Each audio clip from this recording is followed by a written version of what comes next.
Hello hello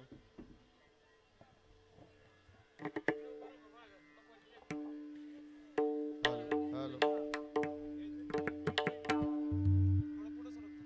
speaker शिट्या मारे sir पुढे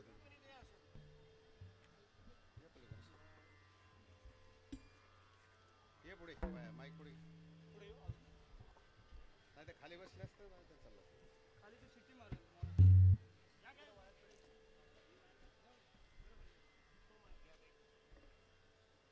hello hello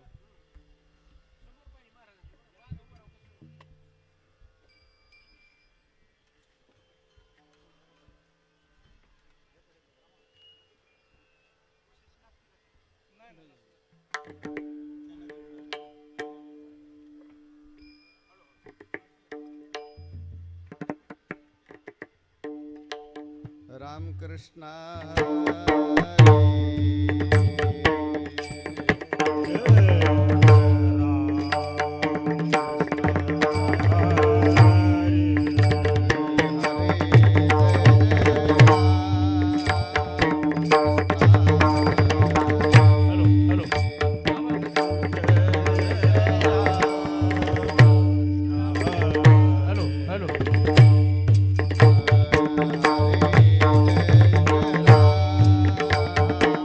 Hello.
Vitthal Madhav Hari जय जय राम कृष्ण हरी जय जय राम कृष्ण हरी जय जय राम कृष्ण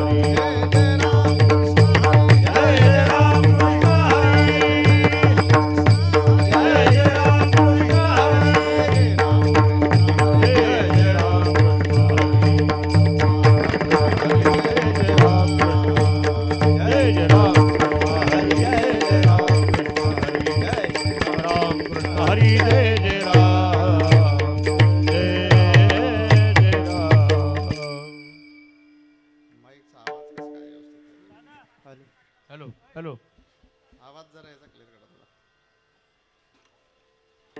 घेऊन ये चक्र गदा हाचे धंदा करीतो, हाचे धंदा करीतो, हाचे धंदा करीतो. घेऊन या चक्र गदा हाची धंदा करीतो, हाची धंदा करीतो, हाची धंदा करीतो.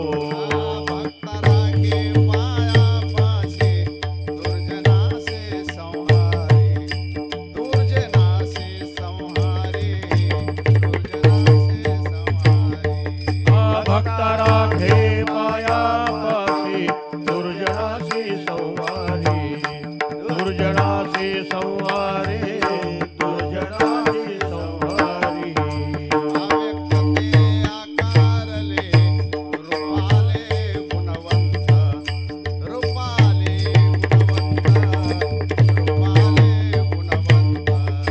अव्यक्तते आकारले रूपाले गुणवंत, रूपाले गुणवंत, रूपाले गुणवंत. तुका म्हणे पुरवीच्या जया तैसा श्रीराम, जया तैसा विठ्ठल, जया तैसा. तैसा विठ्ठल तुका म्हणे पुरवीच्या जया तैसा विठ्ठल, जया तैसा विठ्ठल, जया तैसा विठ्ठल. भक्त राखे पायापासे, राखे पायापासे,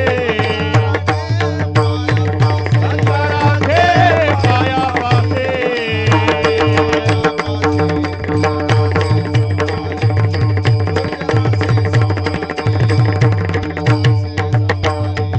भक्त राखे पायापाशी दुर्जनासी संवारी, दुर्जनासी संवारी, दुर्जनासी संवारी.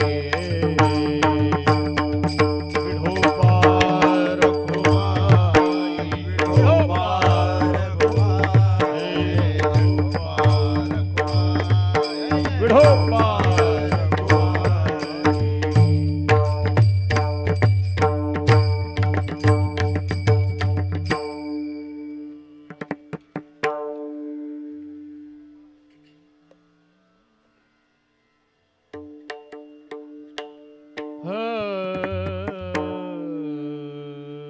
हॅलो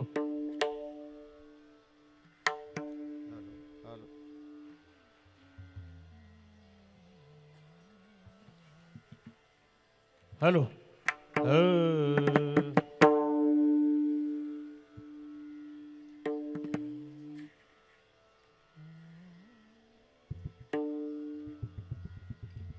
घेऊन या चक्र गदा घेऊन या चक्र गदा घेऊन या चक्र गदा घेऊन या चक्र गदा घेऊन या चक्र गदा घेऊन या चक्र गदा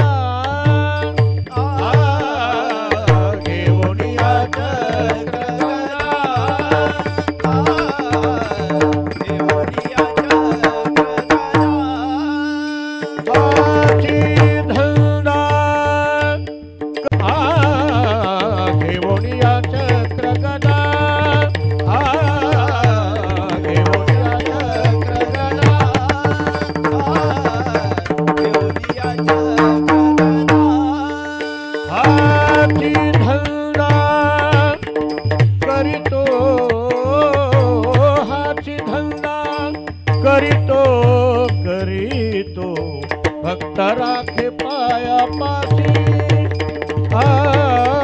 भक्त राखे पायापासी हाची धंदा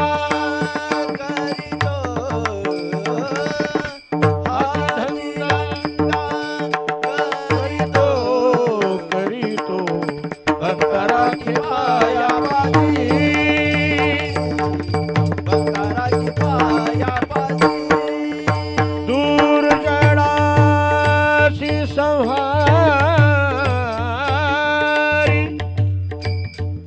दुर्जनासी संहारी दुर्जनासी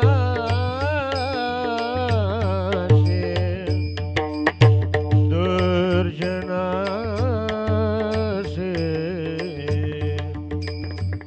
दुर्जनासी दुर्जनासी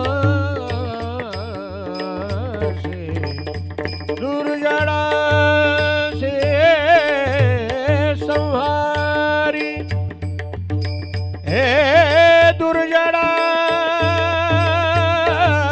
से संहारी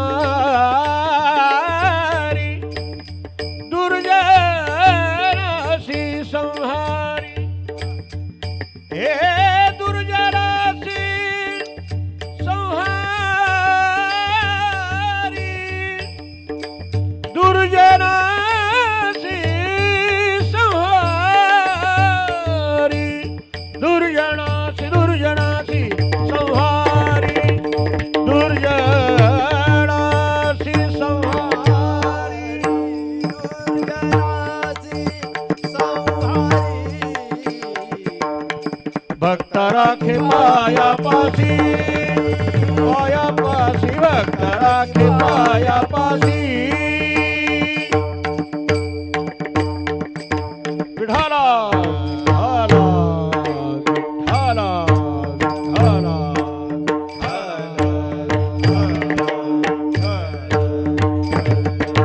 विठाला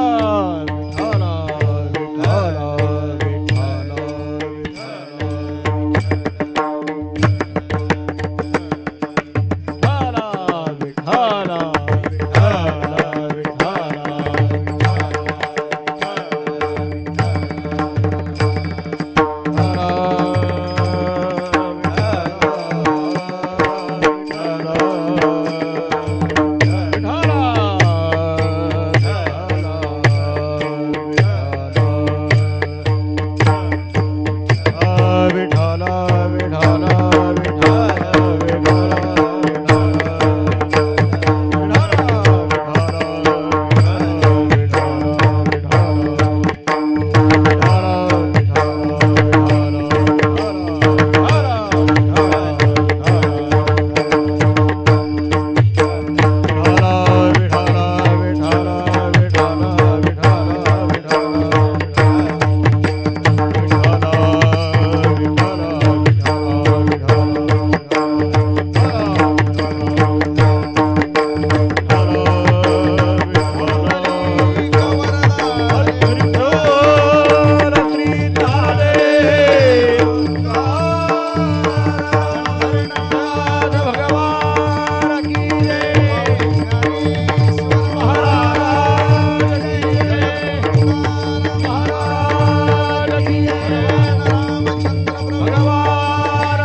हाची धंदा करीतो भक्त राखे पायापाशी दुर्जनासी संहारी अव्यक्त ते आकाराले रूपाले गुणवंत तुका म्हणे पुरवीच्या जया जैसा विठ्ठल भक्त राखे पायापाशी दुर्जनासी संहारी।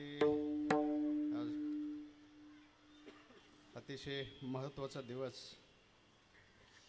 हिंदू धर्मीय आणि भारतीयांच्या दृष्टिकोनातून भगवान रामचंद्रांचा जन्म आज होतो। संपूर्ण भागवली नसते आपल्याला बसायला, परंतु जागोजागवली नसते आपल्याला बसायला, परंतु जागोजागी वाड्या वस्त्याने वाड्यावर इकडे तिकडे प्रत्येक गावात हा कार्यक्रम चालू आहे. 1 दिवसाचा असेल, 3 दिवसाचा, 2 दिवसाचा, पण या टायमाला उत्सव आहे. 1 दिवसाचा असेल, 3 दिवसाचा, 2 दिवसाचा, पण या टायमाला उत्सव चालू असतो छोट्या खाणी मोठ्या खाणी. म्हणून पब्लिक आपल्याला कमी वाटतं, तरी पण भरपूर लोक आलेले आहेत. व्यवस्था चांगली, तरुण मंडळ आहे. विशेष करून भगिनी वर्ग, मातृवर्ग त्याच्यामध्ये जास्त सामील आहे. त्यांची सदिच्छा कार्यक्रम चांगला व्हावा प्रयत्न, आणि तरुण मंडळी सर्व या कार्यामध्ये अतिशय कुशलतेने मी रात्री आलो तेव्हापासून सर्व त्यांची हालचाल, सगळ्या गोष्टी, मंडप सिस्टीम, गुणवान मंडळी, वाजवणारे म्हणणारे सगळे अतिशय चांगली मंडळी आहे. आणि जगद्गुरु तुकोबरायांचा अभंग आहे. अभंग हे ठराविक असतात. रामजन्माचे, कृष्ण जन्माचे, भगवान परमात्म्याचा जन्म कशा पद्धतीने त्याचा जन्म होतो, कसा साजरा केला, तसं भगवान परमात्म्याचा विचार केला तर असा विचार आहे त्याचा, न त्याला जन्म ना मृत्यू, सर्व बाबतीमध्ये तो आहे. जन्म झाला म्हणलं की मग तो उद्याच्याला तो भूतकाळात, काल राम जन्म होता जे भूतकाळात जातात, त्याचा आपला व्यवहार आहे. सर्व हिंदू धर्मीय आहोत आपण, त्या मानणाऱ्या गोष्टी आहेत. आपलं हृदय, अंतकरण त्यात दिशेनं प्रवाहित असतं, म्हणून ह्या गोष्टी कराव्या लागतात. त्यात साधू आणि भगवंत याच्या जीवनामध्ये कुठलाही काळ नसतो, सदा ते वर्तमान काळामध्ये असतात. आणि जन्माला आल्याच्या नंतर तुम्ही आम्ही सर्व जन्माला येतो, महिला असतील, पुरुष असतील, साधू असेल, दुर्जन असेल, सज्जन असेल, देव असेल, त्याच्या पद्धतीनुसार तो जन्माला येतो. कर्मानुसार, कर्मानुगो गच्छति जीव एकहा, किंवा केले कर्म झाले तिची भोग आले. तसे देवाला आणि साधूला कर्मानुसार जन्म घ्यावा लागत नाही, ते इच्छेनुसार जन्म घेतात. तुमच्या आमच्या जीवनामध्ये आपल्याला जन्म घ्यावाच लागतो. साधू आहे, साधूच्या इच्छेनुसार जन्म घेतो. देव इच्छेनुसार जन्म घेता येत नाही देवाला. देवाला तुकाराम महाराजांचा अभंगच आहे, ज्या वेळेला जगावर संकट येईल, दैत्य उन्मत्त होतील, कथा कीर्तन भजन पूजन ही लोक करू देत नाहीत, आणि मग नको ते दारू गांजा जुगार आणि बाकीच्या पार्ट्या चालू आहेत, पण सप्ताहाचा कार्यक्रम म्हणलं की लोक होऊ देत नाही, ते व्यवस्थित सुरू करू देत नाही. सुरू केलाच तर तो मध्ये मोडून टाकतील, विघ्न आणतील वगैरे, असं ही प्रथा सुरू झाली. त्यावेळेला साधू संत देवाला आग्रह करतात, देवा आता तुझी गरज आहे, आम्हाला ही परमार्थ करू देत नाहीत. म्हणून मग त्यावेळेला भगवंताला जन्म घ्यावा लागतो, अवतार घ्यावा लागतो. त्यावेळेला तुम्हाला सर्व श्लोक पाठ आहेत म्हणून दाखवत नाही. यदा यदा ही धर्मस्य ग्लानिर्भवती भारत. भारत म्हणजे हे अर्जुना, ज्या ज्या वेळेला धर्माला ग्लानी येते त्यावेळेला मला यावं लागतं. अरे मग मी धर्माचं रक्षण करतो, धर्म निर्माण करत नाही. धर्माला आलेली ग्लानी त्याचं रक्षण करतो, आणि धर्माचं जे रक्षण करतात अशा साधू संतांचं मला रक्षण करावं लागतं. म्हणून आणि येला रूपा बळे करुणी खळे हरिदास. रूपा बळे म्हणजे आग्रहानं, खळे शब्दाचा अर्थ आग्रह करून देवाला रूपाला भगवान परमात्म्याला साधू संत आणतात, लय यावं लागतं. कृष्ण जन्म असेल, राम जन्म असेल, 10 अवतार मानल्या जातात आपल्या पृथ्वी तलावर. संप्रदायामध्ये 10 अवतार आहेत. 10चे 10 अवतारामध्ये कुठलं नाही कुठलं कार्य डोळ्यापुढे ठेवून भगवान परमात्मा जन्माला येतात. आता जन्माला आल्याच्या नंतर कार्य ठरलेलं आहे. तुम्ही आम्ही जन्माला आल्याच्या नंतर तुमचं आमचं जीवन 10-12 वर्ष काही कळत नाही, 50 वर्षापर्यंत कळून फायदा होत नाही, काही सांगितलेलं लक्षात येत नाही, तारुण्य असतं. आणि मग 50च्या नंतर कितीही सांगितलं आणि देव जरी भेटला तरी त्यावेळेला उपयोग होत नाही. आपलं जीवन, आपलं कर्तव्य आपल्याला कळत नाही की आपण मनुष्य आहोत.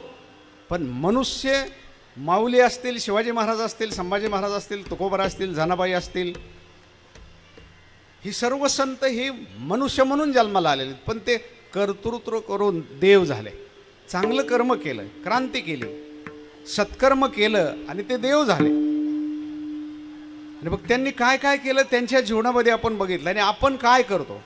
पण हा जो देव आहे, देवही जन्माला आल्याच्या नंतर, अवतार धारण केल्याच्या नंतर तो या पृथ्वी तलावर काय करतो, कुठलं त्याचं कार्य आहे, त्याच्या कार्याचं स्वरूप अभंगाच्या दुसऱ्या चरणामध्ये सांगतात. भक्त राखे पायापाशी, भक्त राखे पायापाशी, भक्त राखे पायापाशी, भक्त राखे पायापाशी, भक्त राखे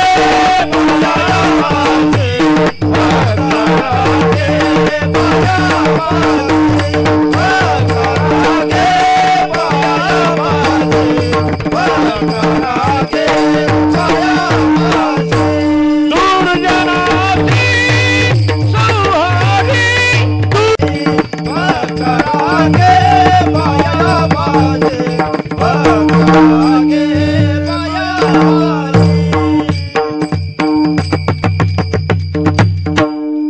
प्रत्येक मनुष्य, तुम्ही आता नावडे गावामध्ये आलात, कळंबोली आहे, मुंबई, पनवेल वगैरे तुम्ही गावाकडून आलेत, तुमच्या डोळ्यापुढे काहीतरी ध्येय घेऊन आलेले आहेत, उद्दिष्ट आहे, तुम्हाला काहीतरी नोकरी आहे, धंदा आहे, काम आहे, काय ट्रान्सपोर्ट असेल, दुकान असेल, नोकरी असेल, शिक्षण असेल, काही का होईना, परंतु तुम्हाला धंदा उद्योग करावा लागतो. कुठलाही असेल तो करावा लागतो, पोटापाण्यापुरतं काहीतरी करावं लागतं. तसा देव सुद्धा धंदा करतो, त्याचाही धंदा असतो ना. तो धंदा, देवाचा धंदा कुठला आहे? भक्ता राखे पायापाशी, भक्ताला तो पायापाशी सांभाळतो. आणि जी दुर्जन आहेत, दूर शब्दाचं ज्यांच्यापासून आपण सहज म्हणतो चार हात त्यांच्यापासून लांबच राहिलेलं बरं, त्याला दुर्जन म्हणतात. अशी जी दुर्जन आहेत, आणि हे प्रत्येक काळामध्ये असतातच. त्रेतायुगात होते, द्वापार युगामध्ये होते, कलियुगामध्ये आहेत, कृतयुगामध्ये होते, प्रत्येक वेळेला आहेत, ते आजही आहेत. याच्यासाठी देवाला काय करावं लागतं? भक्ता राखे पायापाशी. मग भक्ताचा सांभाळ करतो, पायापाशी निवळ पायाजवळच नाही, पण त्याला सांभाळ करतो त्याचा. आणि जे दुर्जन लोक आहेत, त्या काळामध्ये राम अवतारामध्ये बघितलं तुम्ही, कुंभकर्ण असतील, रावण असेल, खूप मोठमोठे हे धेंड आहे सगळे, धर्माच्या विरुद्ध उठलेले, त्याला संपूर्ण लोकांना त्यावेळेला संपवलं. त्याचा धंदा आहे, तो त्याचा उद्योग आहे. भक्ता राखे पायापाशी, दुर्जनाशी संवारी. मग भक्त, आता भक्ताचे प्रकार आहेत, भक्त चार आहेत. एक आर्त भक्त आहे, एक आर्तार्थी भक्त आहे, एक जिज्ञासू भक्त आहे, आणि दुसरा चौथा भक्त आहे तो ज्ञानी. आता देव कोणत्या भक्ताला पायापाशी ठेवतो? नाही तर आपण उगं गंध लावला, माळ घातली, इकडे तिकडे छप्पे मारले, मस्त ज्ञानेश्वरी पारायण केलं, हे झालं, आपण झाले भक्त. नाही म्हणले ते भक्त आहेत. काय भक्त आहेत, काय भगत असतात. खेड्यापाड्यामध्ये ते भगत असतात, ते थोडं काही कमी जास्ती बघत राहतात म्हणून त्यांना भगत म्हणतात. ते भगत वेगळे आणि भक्त वेगळा. आता भक्ताचे चार प्रकार आहेत, समजून घ्या, मी तुमच्या लक्षात येईल. पहिला भक्त आहे आर्त भक्त. आर्त शब्दाचा अर्थ दुःखानं पीडित आहे. नेमका देव कुठल्या भक्ताला पायापाशी सांभाळतो? ह्या चारीला नाहीये. मग नेमका कुठला भक्त आहे? पक्क लक्षात ठेवा, कीर्तन तुमच्या लक्षात आलं पाहिजे. उगा आपलं मी 2 तास टाइमपास करायचा, तुम्ही ऐकायचं नाही, निघायचं, असं नाही आहे ते. पहिला भक्त आहे आर्त भक्त. आर्त भक्त म्हणजे दुःखानं पीडित आहे, त्याच्यावर संकट आलेलं आहे, आणि ते संकट जावं, एखादा आजार आहे, किंवा तुम्हाला नोकरी लागत नाही, किंवा तुमच्या नावावर एखादी केस आहे, केस कोर्टामध्ये चालू आहे, तुमच्यासारखा निकाल लागावा म्हणून केलेली भक्ती, रोग आजार बरा व्हावा म्हणून केलेली भक्ती, मुलाचं लग्न व्हावं म्हणून केलेली भक्ती, मुलीला नोकरी लागावी किंवा तिला मुलगा व्हावा, हे जे दुःख जावं, संकट जावं म्हणून केलेली भक्ती, हिला आर्त भक्त म्हणतात. आर्त म्हणजे दुःखानं पीडित. याच्या पोटी करणारी भक्ती म्हणजे अनेक आहेत. पंढरपूरला दिंडीमध्ये कोपर खरेण्याची आजी होते, 70-80 वर्ष वय असेल, 2-3 वर्ष आपल्या दिंडीत चालायचे ते, आणि काही पायात चप्पल नाही, काही नाही. एक दिवस विचारला, आई तुम्ही आजी पायात चप्पल नाही, काही जेवण करत नाहीत, फक्त फलाहार वगैरे असं आणि नामचिंतन करत राहताय वारे? नाही म्हणले, बाबा आपला नवस आहे, 7 वाऱ्या आपल्याला अशा करायच्या. म्हणलं का? नाही म्हणले, मुलाचं लग्न होऊन जवळजवळ 13 वर्ष झालं, त्याला अजून काय कुत्र मात्र झालंच नाही. भक्ती करताय, नामचिंतन चालू आहे, आषाढी वारीमध्ये पायी चालतात, भजन करतायत, हे तो चुकीचं आहे. आता तुमच्या नवसानं पोरं होत नाहीत. आणि तुकाराम महाराजांचा आभग आहे, 900 जरी कन्या पुत्र होती तरी का करणे लागे पती. जर नवसानं मुलं झाली असती तर लग्न करायची गरज लागली नसती ना. म्हणून नवसानं पोरं होत नाहीत आणि मरतही नाहीत, निकाल नवसानं लागत नाही. म्हणून अशा दुःखानं पीडित भक्ती करणारा जो भक्त आहे ना, त्याचं नाव आहे आर्तभक्त. त्याच्यामध्ये द्रौपदी मोडती. द्रौपदीला संकट पडलं तेव्हा कोठे गुंतलाशी, इतर वेळेला मग कुठं खाल्लंच का उपाशी त्याच्यावर काही घेणे नाहीत. फक्त मग ज्या वेळेला विवस्त्र करतोय दुःशासन त्यावेळेला मग हाक मारते. आर्तभक्त आहे. प्रल्हाद, द्रोबाळ ह्या आर्तभक्त आहेत. बापाच्या मांडीवरून आईनं ढकलून दिलं, मग अगोदर भक्त भजन करत नव्हता, वडिलाच्या मांडीवरून ढकलून दिलं मग लागला भजन करायला. हे आर्तभक्त आहेत. कधी लक्षात ठेवा, हे तुम्हाला टप्पे कळले पाहिजे. आर्तभक्त म्हणजे दुःखाची निवृत्ती होण्यासाठी, केस आपल्या बाजूने निकाल लागण्यासाठी, आपला धंदा चांगला चालावा म्हणून भजन करणारे हे सगळे आर्तभक्त आहेत. सकाळी सकाळी दुकानात जाऊन अगरबत्ती ओवाळायची, त्या लाकडाची का होईना ती पूजा करायची, त्याचं दर्शन घ्यायचं. गाडीत बसले की ते लोखंड असतं ते आपण पाय ब्रेक वगैरे त्याचं दर्शन घेतात. काय काय चांगलं चालू दे, चांगली गाडी चालली पाहिजे. आर्तभक्त आहे ते. आता कळलं तुम्हाला आर्तभक्त. आता दुसरा अर्थार्थी. अर्थार्थी, अर्थ म्हणजे पैसा आणि आरती म्हणजे त्या पैसा मिळावा, धंद्यात वाढ व्हावी, आम्ही धरलेल्या इच्छा पूर्ण व्हाव्यात. जमीन आता कापूस पेरलाय, सोयाबीन पेरले, त्याच्यामध्ये 1000 क्विंटल झाले पाहिजे, किंवा नोकरी अजून बढती मिळाली पाहिजे, चांगले गुण मिळाले पाहिजेत, मार्क मिळाले पाहिजेत. या हेतूनं भजन करणारे, फायदा व्हावा म्हणून भजन करणारा अर्थार्थी, दुःखाची निवृत्ती हो म्हणून भक्ती करणारा हा अर्थभक्त. आणि दुसरा जो सांगितलं होता अर्थार्थी, पैसा मिळावा म्हणून, लोकांनी मानावं म्हणून, निवडून यावं म्हणून. बघा तुम्ही इलेक्शनच्या टायमाला आहे ना, इतर वेळेला 12 महिने लोक आम्हाला भेटतात, लांबूनच कधी बघत बी नाहीत, पण इलेक्शनला उभे राहिले ते बुटही काढू देत नाहीत. पुन्हा साष्टांग दंडवत घालायची, कुठं झोपडीत जातील, कुठं जाऊन महाराज लक्ष ठेवा, लक्षात. हे अर्थार्थी भक्त आहेत. अर्थभक्त आणि अर्थार्थी दोन कळले. तिसरा आहे जिज्ञासू. जिज्ञासू म्हणजे तो देव कसा आहे हा आपल्याला कळावा. तो सगुण आहे का निर्गुण आहे, काळा आहे का गोरा आहे, ठेंगणा आहे का उंचा आहे, तो कसा आहे, अमर आहे का अजरामर आहे का कसा आहे, हे ते कळावं म्हणून भक्ती करतो. त्याचं नाव आहे जिज्ञासू भक्त. हा देवाला बिलकुल आवडत नाही. आणि चौथा जो भक्त आहे, माऊली 7व्या अध्यायातले पूर्ण 7वां अध्याय तुमच्या पुढे ठेवलाय ज्ञानेश्वरीचा. मग चौथी याची ठाई काहीच करणे नाही. तो चौथा भक्त शब्दाचा अर्थ आहे ज्ञानी भक्त आहे. ज्ञानी म्हणजे पूतीचे अर्थ सांगणारा नव्हे. ज्ञानी म्हणजे पूर्ण विश्वाचं आणि ईश्वराचं ज्ञान झालेलं आहे. ज्ञान होऊन सुद्धा जो ज्ञानोत्तर भक्ती करतो, ज्ञानेश्वर माऊली, तुकाराम महाराज, बजरंगबली हे ज्ञानी भक्तामध्ये मोडतात. आणि भक्ती पूर्णपणे ज्ञान होऊन सुद्धा ज्ञानोत्तर जे भक्ती करतो त्याचं नाव आहे ज्ञानी भक्त. आणि दुसरी गोष्ट अशी आहे, ज्ञानी शब्दाचा अर्थ आहे प्रेमी, प्रेमळ. इतकं प्रेम देवावर असतं, एवढं प्रेम असतं, तो व्यवहार म्हणून मुलं बाळं बायका पोरं सर्व काही व्यवहार पाहतो, पण त्याचं खरं प्रेम तुकाराम महाराजांना विचारलं. महाराज म्हणतात आमच्या जीवनामध्ये ना बिघडलं, कोणी बिघडले, जरा नीट करा.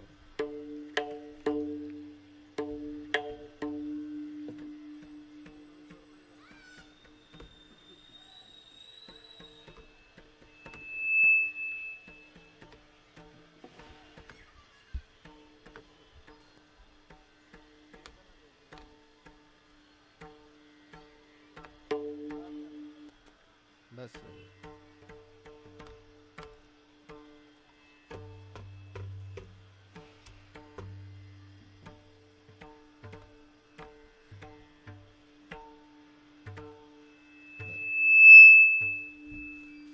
ज्ञानी भक्त कुणाला माहिती.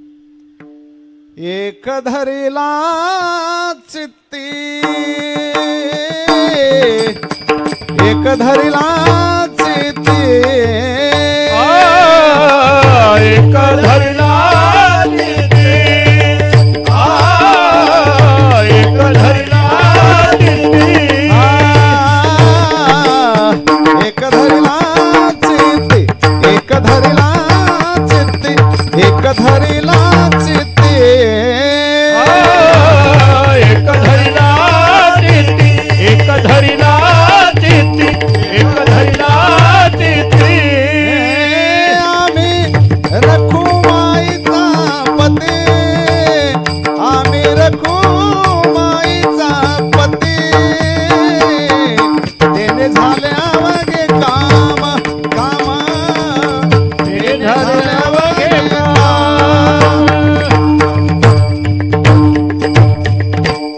हा ज्ञानी भक्त आहे, हा प्रेमी भक्त आहे, संसार करतोय, मुलं बाळ आहेत, पती पत्नी आहेत, घरदार आहे, करोडोपतीचं घर आहे. तुकोबारांचं उदाहरण घ्या, नाथ महाराजांचं उदाहरण घ्या, नामदेव महाराज आहेत, हे सगळं आहे.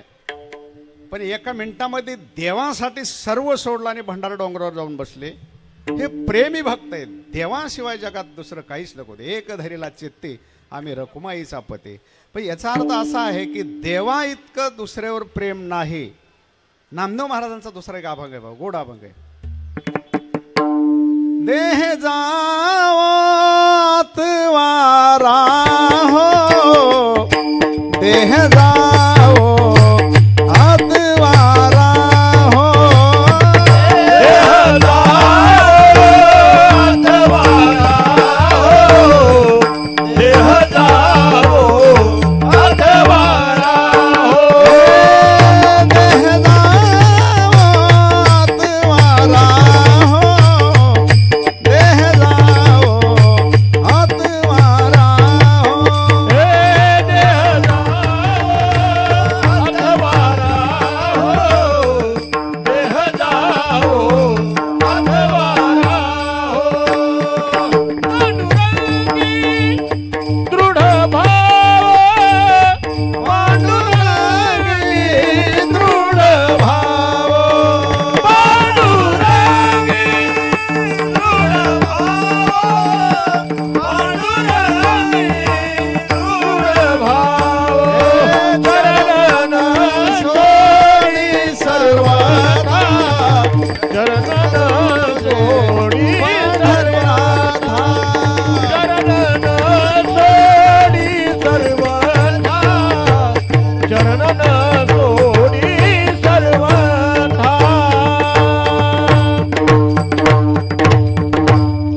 करणारा भक्त, प्रेमी भक्त, ज्ञानी भक्त.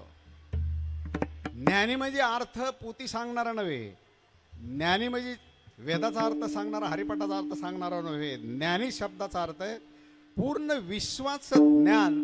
संसार जगातला कोणाचा जरी असला तरी तो मरणार आहे. आपण मृत्यूच्या याच्यामध्ये जाणार आहेत. अजरामर असेल तर आपली कीर्ती, आपलं नाव, आपला परमार्थाने देव आणि संत याचं झालेलं ज्ञान तो ज्ञानी. आणि ज्ञान होऊन ज्ञानोत्तर देवाची भक्ती करणारा प्रेमी, प्रेमळ, देहे जावा त्वरा हो, याचं नाव आहे ज्ञानी भक्त. असा जो भक्त आहे ना, या भक्ताचं रक्षण देव करतो, त्या भक्ताला पायापाशी ठेवतो. समजून घ्या कीर्तन. हे तीन भक्त आहेत, यांच्याकडे बघतही नाही देव. आर्त भक्त, अर्थार्थी भक्त आणि जिज्ञासू भक्त यांच्याकडे ते आवडत नाहीत असं नाही, पण तेवढे आवडत नाहीत. पूर्णपणे जबाबदारी ज्याची घेतो तो ज्ञानी भक्त आहे. आणि यांचा सांभाळ मग त्यांना पायापाशी ठेवतो. याचा अर्थ असा आहे, तुम्हाला मागं ज्ञानेश्वरीमध्ये मी एक उदाहरण सांगितलं होतं, तरी अजून सांगून जातो तुम्हाला लक्षात राहावं म्हणून. पांडवांचं आणि कौरवांचं युद्ध निश्चित झालं आणि कृष्णाला मदत मागायला दुर्योधन आणि अर्जुन जात आहेत. पण अर्जुन वारकरी असल्यामुळं पायी चाललेला आहे, भजन काकडा करेत, हरिपाठ वगैरे. आणि दुर्योधन युवराज असल्यामुळे रथात बसून ताबडतोब गेला जवळ. आणि दुर्योधनाला पाहिल्याबरोबर भगवंतानं डोळे झाकले, झोपीचं मीच घेतलं. आणि दुर्योधन जवळ गेल्याच्यानं त्याच्या लक्षात आला देव झोपलेला आहे, आता कधी उठतो कधी नाही. राम जन्म होस तर उठला तर बरं आहे, नाहीतर म्हणलं हे जर झोपूनच राहिला मग आता बसायचं कुठं. तो विचार करतो आपण बसावं. हे गवळ्याचा पोरगा आपण बघितलंय लहानपणी गोपिकांची छेडछाड करणारा, दहीदूध चोरून खाणारा, आणि आपण युवराज आहेत, भारताचा मालक आहे, आणि ह्याच्या पायाजवळ कशाला बसायचं. ह्याच्या डोक्याजवळ बसला, खुर्ची घेतली एका खुर्चीवर बसला उच्च आसनावर. ते डोक्याजवळ बसल्यामुळं देवाच्या कायमच्याच डोक्यात बसला. आणि अर्जुन उशिरा आला. अर्जुनानं लक्षात आलं अर्जुनाचे की आपण वारकरी, आपली जागा पायाजवळ आहे, देवाच्या डोक्याजवळ आपली जागा नाही. म्हणून म्हणलेले भक्ता राखे, पण कुठं पायापाशी. अर्जुन पायाजवळ बसला म्हणून तो पायापाशी त्याचं रक्षण केलं. तुम्ही दळणारी माणसं आहेत, आता नसेल पण पूर्वी महिला जात्यामध्ये दळण ते ज्वारी, गहू, बाजरी टाकायची. त्याच्यातले काय हुशार जे दाणे आहेत ना, त्याची मधला जो खुटा असतो त्याला धरून बसतात. ते किती दिवस रात्रभर फिरलं तरी ते जागेवर, कारण ते पायापाशी आहेत, ते दळल्या जात नाहीत. तसा भक्त देवाच्या पायाजवळ भगवंत मी रक्षण करतो. आणि जे डोक्याजवळ बसले ना ते 100 होते. वंशाला देवा लावायला माणूस शिल्लक ठेवला नाही. दुर्जनाशी समाज. म्हणून कधी लक्षात ठेवा, आपली काय अडचण होते. आपल्याला कीर्तन ऐकलं की वाटतं नाही आपण असाच भक्त बनायला पाहिजे, पण इथून उठलं ना प्रसाद सुद्धा घेत नाही तर लगे नाही नाती घरी येत, नातू घरी येत, घर उघडच आहे वगैरे वगैरे सर्व काहीतरी, पण तुम्ही बांधले गेलेले आहेत. म्हणून मनुष्य जीवन म्हणलं ना तुम्ही मुक्त पाहिजेत, मोकळे पाहिजेत. तुमचं तोंड फिरेल तिकडे तुम्हाला जाता आलं पाहिजे. जगातली कुठलीही शक्ती तुम्हाला अडवू शकली नाही पाहिजे. याचं नाव आहे मुक्त जीवन, याचं नाव आहे ज्ञानीभक्त. तुम्हाला पावलोपावली इतके जखडलेले आहेत मरेपर्यंत. आणि मग त्यावेळेला तुम्हाला ही माणसं मोकळे सोडतात. तुमचे हातपाय चालत नाही, डोळ्यांना दिसत नाही, कानांना ऐकायला येत नाही. त्यावेळेला मग लोक म्हणतात तुम्हाला आता कुठं जायचं ते जा. आणि सहज म्हणत जा की कुठं बोंबलत जायचं तुम्हाला. त्यांना माहिती आहे की एक पायरी सुद्धा चढू उतरू शकत नाहीत. खाटेवर पडलेलं जीवन असतं. अशा टायमाला काहीच करता येत नाही. म्हणून आपल्याला कळतं पण वळत नाही. म्हणून जो हा ज्ञानी भक्त आहे, भगवंत म्हणतात, तुकाराम महाराज म्हणतात यांना पायापाशी सांभाळतो. म्हणून रामप्रभूंनी वानर होते, वानर, माकडं, अस्वलं, भालू, कोल्हे वगैरे अशी जी लोक आहेत ही सर्व, ह्या सर्वांना जवळ केलं. आणि पूर्ण लोक युद्धामध्ये जरी मेले तरी इंद्राला आज्ञा दिली होती. अमृताचा वर्षाव केला शेवटी आणि सगळे जिवंत केले होते. सगळे तरुण होते. आजच्या सप्तामध्ये जसे तरुण मुलं आहेत, रामप्रभूच्या सैन्यामध्ये एकच म्हातारं वानर होतं, फक्त एक, मोजून एकच आहे. ते सर्वांना नाव माहीत आहे. अस्वलांचा राजा, काय नाव आहे त्याचं? जांबुवंत. हे फक्त वयोवृद्ध माणूस होता, नाही तर सगळे तरुण होते. अंगद, हनुमंत, सुग्रीव वगैरे सगळे तरुण होते. म्हणून त्यांना सगळ्यांना आपल्या पायाजवळ ठेवलं. म्हणजे दुर्जन होता रावण, कुंभकर्ण, यांना चालता चालता ह्यांना समाप्त करून टाकलं. रथ नाही, कुठलं काही नाही चालत. आणि वनवासामध्ये राहून, कधी लक्षात ठेवा, ज्याच्या जीवनामध्ये संघर्ष असतो ना ती माणसं मोठे होतात. कष्ट करून जो मुलगा मोठा होतो, जी मुलगी मोठी होते संघर्ष करून, तिची श्रीमंती अजरामर असते. पण आईवडिलांच्या जीवर तुम्ही मोठे झाले, आईवडिलांचा आधार मावळल्याच्या नंतर तुम्हाला एक दिवस भीक मागायची पाळी येते. म्हणून स्वतः कमवलं पाहिजे, संघर्ष केला पाहिजे. म्हणून रामप्रभू ही राजा आहेत. पण 14 वर्षे वनामध्ये पुष्पशेवर झोपणारे प्रभू, सोन्याच्या पलंगावर झोपणारे सीता, गुलाबाच्या फुलावर झोपणारे सीता, एका मिनिटामध्ये आपल्या पतीबरोबर निघालेले राणा वनामध्ये 14 वर्षे 14 दिवस. आता जातात लोक पोताडीचे कपडे अंगावर घालून 14 दिवस जातात. मी गेलो होतो 82 साली, आमच्या गावी शक्ती होती. आता जातात 14 दिवस. ते 14 वर्षे काहीच कुठं मधुकरी नाही, मागायचं नाही, काय नाही, गाव नाही, शिव नाही, लाईट नाही वगैरे वगैरे सर्व संघर्ष केला. आणि अनेक ऋषी मनुष्य तपस्वी माणसाचे आशीर्वाद घेतले आणि मग रावणाला मारले, दुर्जनाशी समाज. पण हे सर्व करण्यासाठी कुठले शस्त्र वापरतो देव? कधी धनुष्य घेतो, कधी गदा घेतो, कधी शंख घेतो, कधी चक्र घेतो, तसं काही नाही. पण नेमकं काय घेतो हे पहिल्या चरणात सांगतात. घेवणिया चक्र गदा आची धंदा करीतो, आची धंदा करीतो, आची धंदा करीतो.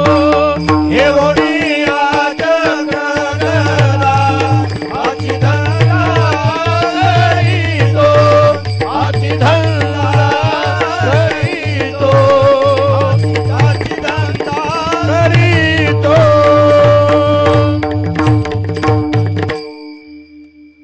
तो त्या भक्ताला पायापाशी राखण्यासाठी आणि दुर्जनाला संहार करण्यासाठी तो त्याचा धंदा आहे देवाचा. म्हणून जीवाचा धंदा, साधूचा धंदा आणि देवाचा धंदा, हे तिघाचे 3 धंदे आहेत. पक्के लक्ष ठेवा.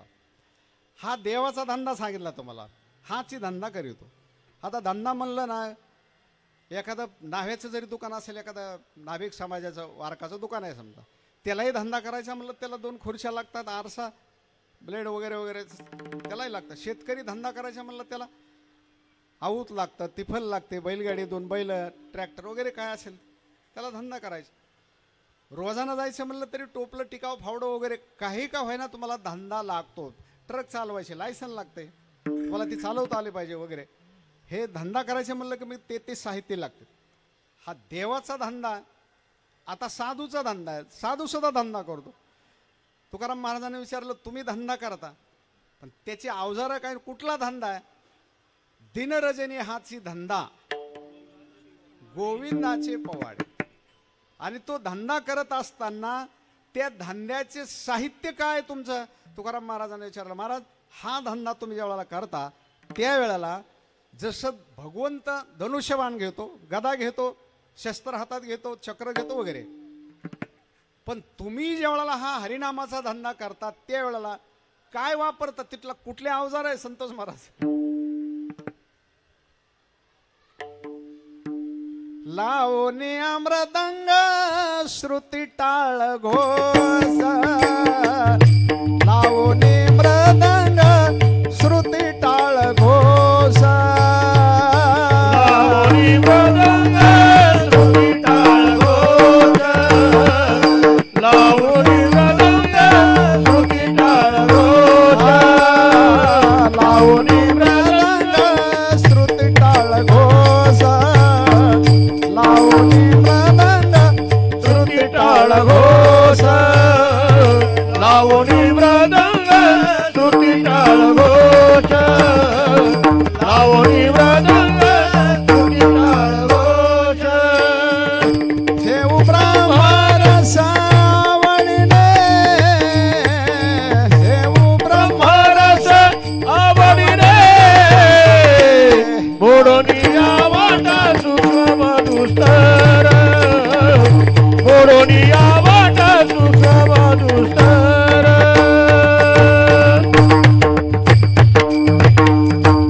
साधू धंदा करतो हे धंदे तुम्हाला समजले पाहिजेत, कारण सगळे धंद्यावालेच माणसं आहेत. कुठला नाही कुठला छोटा मोठा धंदा उद्योग करूनच पोट भरतायत ना. देवाचा धंदा काळा घेऊन या चक्रगदा, साधूचा धंदा लावणी मृदंग श्रुती टाळ घोष, शिव ब्रह्मर सावडीने, साधूचा धंदा. दिनरजनी हाची धंदा, गोविंदाचे पवाडे, भगवान परमात्म्याचे भजन, जीवाचा धंदा. लक्षात आला आपल्याला.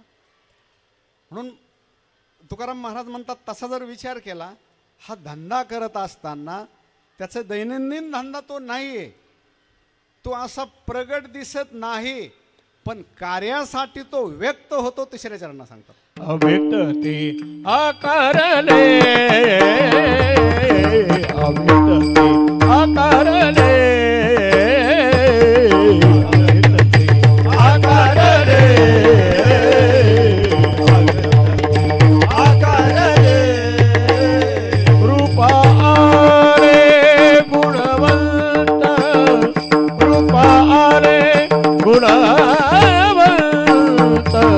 भक्ताराखी पाया पासे,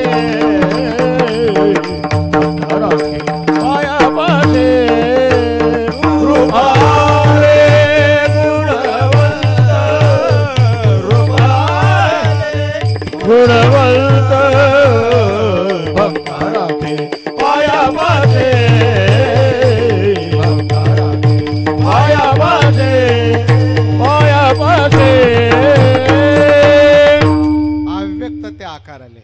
अव्यक्त आहे, निराकार आहे तो. अव्यक्त म्हणजे व्यक्त शब्दाचा अर्थ तो प्रगट दिसत नाही तो, पण कार्य करण्यासाठी त्याला व्यक्त व्हावं लागतं, प्रगट व्हावं लागतं. अव्यक्त ते रूप आले गुणवंत, असा तो भगवंत आहे. रूपा आले गुणवंत, म्हणून मग ज्यावेळेला रूपाला येतो त्यावेळेला मग रूप पाहता लोचने सुंदर ते ध्यान, ते रूपाचं वर्णन आहे तो आल्याच्या नंतर.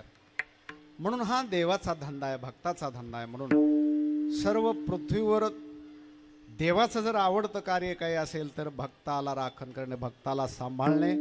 भक्ताचा सांभाळ तुम्ही संपूर्ण रामायण महाभारत बघा. भगवंतानं जेवढे जेवढे अवतार धारण केले तेवढे फक्त भक्ताचं रक्षण करण्यासाठी. प्रल्हादासाठी होली साजरी करता तुम्ही. होली ती होळी ना, ती होली काय, ती प्रल्हादाची आत्या आहे, हिरण्यकशिपूची बहीण आहे ती. आणि ती भावानं प्रयत्न केले पण तो मरत नव्हता. मग ती होलिका म्हणली, मी दादा तू चिंता करू नको, मी मारते त्याला. तिनं काय केलं, चौकून गौऱ्या रचायला लावल्या. प्रल्हादाला भावाचा पोरगा आहे आणि ही आत्या आहे प्रल्हादाची, मांडीवर घेतलं. 10-5 ट्रक त्यावेळच्या गौऱ्या त्याला रचायला लावल्या चौकून. म्हणून आज गौऱ्या रचतायत. लाकडं नाहीत रचत, गौऱ्या रचतात. तिने रचायला लावल्या, मध्ये मांडी घालून बसली. प्रल्हादाला मांडीवर घेतलं आणि चौकून काडी लावायला लावली. पूर्णपणे जळून खाक झाली ती होलिका. पण प्रल्हाद तशाही अग्नीमध्ये प्रभूचं भजन करत करत निघाला. का? भक्ता राखे पायापाशी. तेव्हापासून होळी साजरी करतात. मग तिनं विचारलं, भाऊ देवाला एवढंच मागितलं, मला मी मृत्युमुखी पडले माझ्या वाईट कर्मानं, फक्त एकच, माझ्या अंगाची चित्ता आहे ना, ती राख आहे ना, राख ती फक्त अंगाला लावत जा, म्हणजे मग तुम्हाला शांतता मिळेल आणि माझा उद्धार होईल. म्हणून होळीच्या दुसऱ्या दिवशी राख लावतात अंगाला. आपल्याकडे लावतात का? ते अंगाला राख लावल्या जाते ते. पण ती होळी नाही, ती होलिका तिचं नाव आहे. म्हणून हिरण्यकशिपूनं ती जळून मेली म्हणून, बहीण मेली म्हणून बोंब मारलेली. ते चक्र मारताना ना त्यावेळेला ती मेली म्हणून बोंब मारलेली. आता प्रल्हाद बी मेला आणि बहीणही मेली.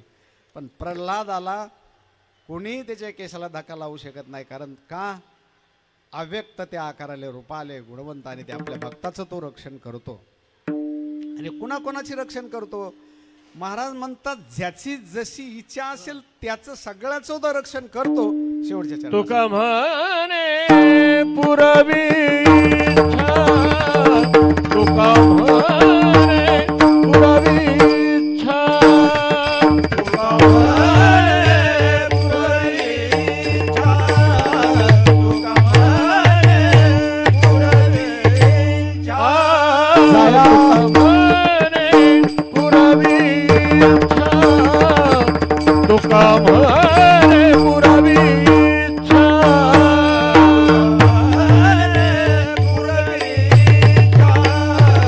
तुका म्हणे पुरवी इच्छा, जया तैसा विठ्ठल, जया तैसा विठ्ठल, भक्त राखे पायापाशी, भक्त राखे पायापाशी.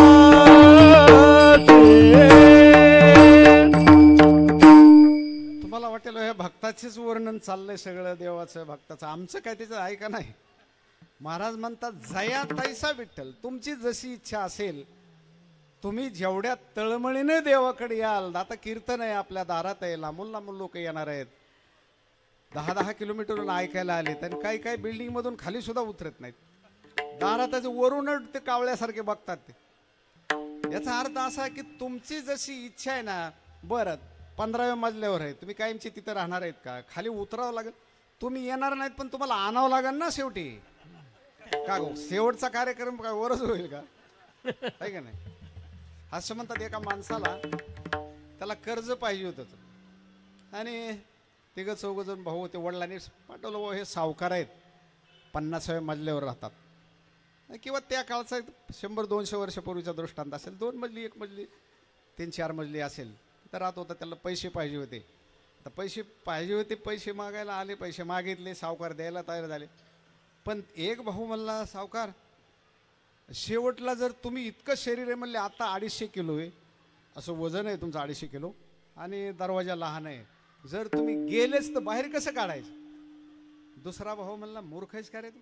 तुला काय करायचं? आपण पैसे न्यायला आलोय ना, पैसे न्यायला आलोय, मग आपल्याला पैसेच पाहिजेत का? ते मेले जिवंत राहिले ह्याच्यावर काय गरज आहे का काय? पण ते तिघं भाऊ होते, तिघही तसेच होते. ते म्हणला, तुला त्याच्याहून काय करायचे? ते काय करतील? जर मेलेच तर त्यांचे तुकडे तुकडे करून बाहेर काढतील. दुसरा म्हणला.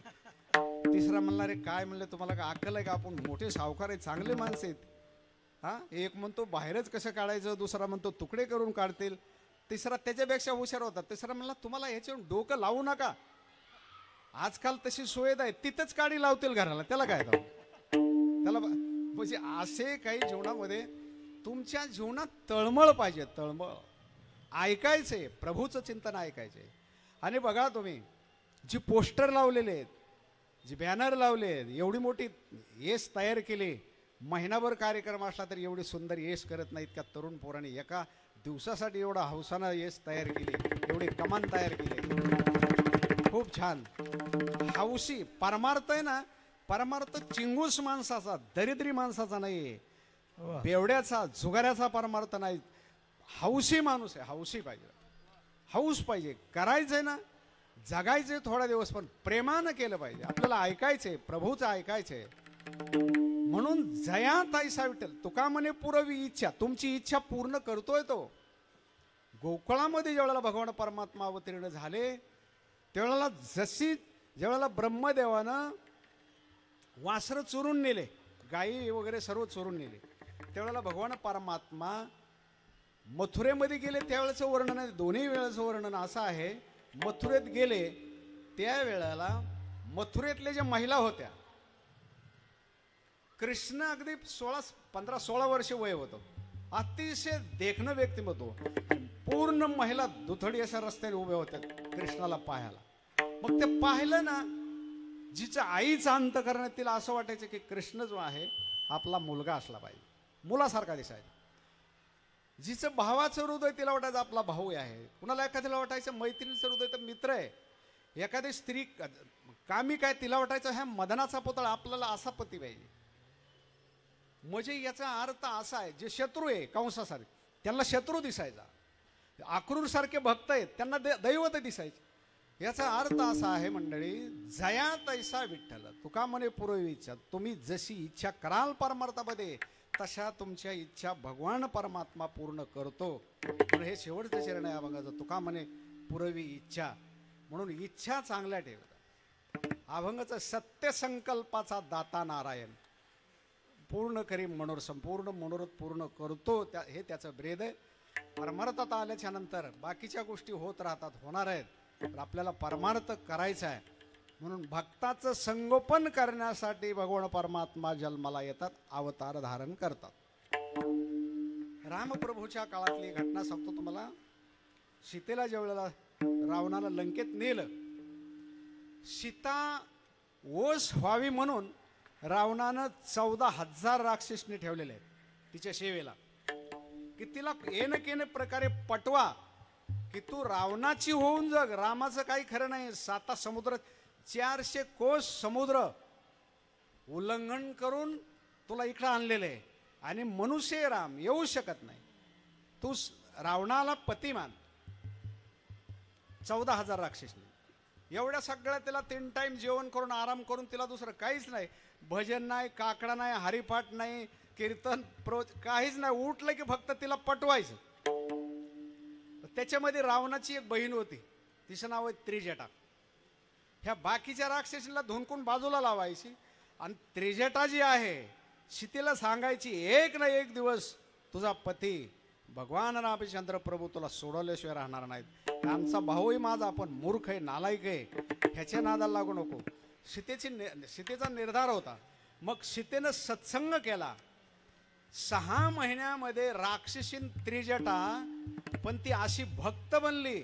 रामप्रभूने ज्यावेळेला रावणाला मारलं त्यावेळेला बिभीषणाला सांगितलं, त्रिजटाला पालखीमध्ये बसून आणा, मी पायी जाणार आहे. त्यावेळेला रामप्रभू पायी चालत त्रिजटेच्या जवळ गेले, आणि त्रिजटेच्या पायावर रामप्रभू लोटांगण घालतात, हृदय लावलं, उचलून घेतलं त्रिजटेला रामप्रभूंनी, आणि सांगितलं, अगं त्रिजटे असू दे, तू राक्षसी नाहीस, पण सीतेच्या सानिध्यात आल्यामुळे तू एवढी मोठी भक्त बनलीस ना. ती त्रिजटा काय बोलते बघा.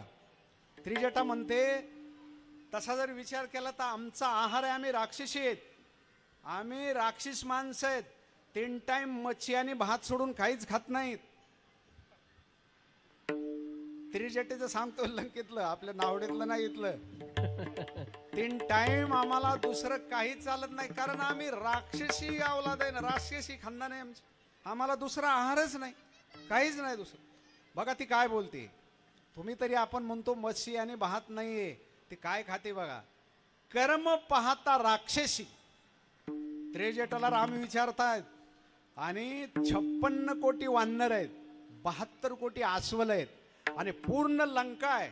सगळे लोक ऐकतात, आणि त्रिजटा उभे राहून रामाच्या समोर बोलते, प्रभू सांगू तुम्हाला, कर्म पाहता राक्षसी, मनुष्याचा आहार आमाशी. आम्ही माणसं कापतून खातोय, 10-15 माणसं सकाळी नाश्त्याला, 25-30 माणसं दुपारी, आणि 25-30 संध्याकाळी.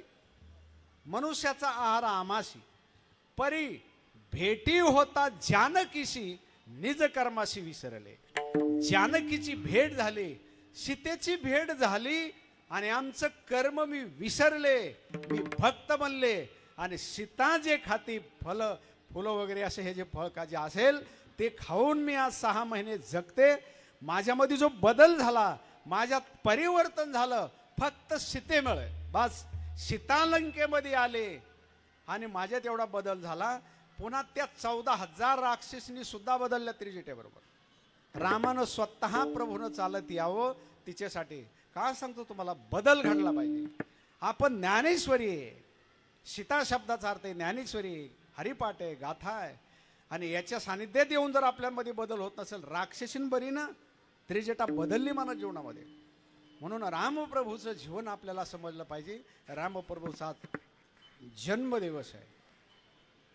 राजा दशरथ आहे, करोडोपतीचं घर आहे. संगत खूप महत्वाची आहे. अतिशय कोट्यधीश घरामध्ये आलेली कैकेयी, राजघराण्यामध्ये तिचा जन्म झाला आणि राजघराण्यात तिला दिलेलं आहे. पण फक्त मंथरेची संगत केली आणि जीवन पूर्ण बदललं. म्हणून राजा दशरथ, श्रीमंत घराणा, 3 राण्या कैकेयी, कौसल्य आणि सुमित्रा. पण तिन्ही राण्यांच्या पोटी एकही पुत्र नाही, मुलगी नाही, काही जन्माला आलेलं नाही. त्याच्या मित्रानं शंतनू नावाचा राजा आणि शांता नावाची मुलगी राजा दशरथाला भेट म्हणून दिलेली होती. फक्त तेवढी मुलगी. तशा 700 राण्या आहेत, पण या प्रमुख राण्याचं वर्णन आहे 3 राण्या आहेत. त्याला मूलबाळ नाही. म्हणून मग एक दिवस तो शिकार करायला रात्रीचा राजा दशरथ जातो वनामध्ये. श्रावण बाळ आपले आई आणि वडील यांची कावड, पुढे आई आणि पाठीमागं वडील, हे खांद्यावर घेऊन श्रावण बाळ काशीच्या यात्रेला निघालेला आहे. तरुण पोरगा आहे. प्रभूचं भजन करत करत करत निघालेला आहे. तो रात्रीची वेळ आहे. पाण्याचा आश्रय घेऊन तो थांबलाय. आई वडील एका झोपडीमध्ये झोपलेले आहेत आणि त्यांना सांगितलं आम्हाला तहान लागली. त्यांनी सांगितलं मला मी तुम्हाला पाणी घेऊन येतो. श्रावण बाळ हातात झारी, काय भांडणं असेल. आणि त्याच वेळेला राजा दशरथ एका झाडावर सावज काहीतरी येईल त्याची वाट बघत होता. वाघ, सिंह, अस्वल काही जे येईल, हरिण वगैरे येईल याची वाट पाहत होता. धनुष्याला बाण लावून होता. तो झाडावर बसलेला होता. श्रावण बाळाला त्या झारी अशी पाण्यात भांड बुडवलं आणि बडबड असा आवाज आला. बरोबर त्याला असं वाटलंय सावज म्हणून त्या दिशेनं बाण मारला. श्रावण बाळाच्या हृदयामध्ये बाण लागला. जागेवर पडला. राजा दशरथ जवळ आला. त्याला मांडीवर घेतलं वगैरे सर्व काही आहे. त्यानं सांगितलं आता उपयोग नाही, माझा प्राण जातोय. पण एक कर, माझी आई आणि वडील आहेत. श्रावण बाळाच्या कथा पोत्यात गायल्या जातात, तुम्ही ऐकताय. पण आज कलियुगामध्ये असा श्रावण बाळ जन्माला येणं अतिशय अवघड आहे. असतील नाही असं मला म्हणायचं नाही. आई वडिलांची सेवा करणारे. म्हणून सांगितलं माझ्या आईला आणि वडिलाला फक्त एवढं पाणी पोहोचते. गेला. राजा दशरथानं ते झारी हातामध्ये घेतली, भांडा घेतला आणि द्यायला लागला. श्रावण बाळाची आई आणि वडील सांगतायत बाळा आज बोलत नाहीस तू, काय संकट आहे का तुझ्यावर? त्याला काय सांगणार, तो मृत्युमुखी पडलाय श्रावण. त्यानं सांगितलं आमची शपथ आहे, पाणी तू नाव सांगितलं बोललास तरच आम्ही पाणी पितो. सांगितलं श्रावण बाळ माझ्या हातून मारल्या गेला नजर चुकीनं. मी अयोध्येचा राजा दशरथ आहे, माझ्या हातानं असं असं कर्म घडलंय. काही नाही, आईवडिलांनी सांगितलंय बघ एकुलता एक मुलगा होता, आम्हाला तेवढाच आधार होता आणि आम्ही चाललो होतो काशीच्या यात्रेला, आम्हाला तो घेऊन चालला होता भगवंताच्या दर्शनाला. जसं कुंभमेळ्याला तुम्ही जाऊन आले तसं तो चालला होता कुंभमेळ्याला, तिकडे चाललेला होता तो काशीला. आणि तू त्याला मारलंस विनाकारण, काही अपराध नसताना. आम्ही जसं मुलाच्या नावानं टाहो फोडून रडतोय, तुला एक दिवस तुला सुद्धा मुलाच्या नावानं टाहो फोडून तुला मरावं लागेल. राजा दशरथ एका बाजूनं शाप मिळाला पण दुसऱ्या बाजूनं खुश झाला.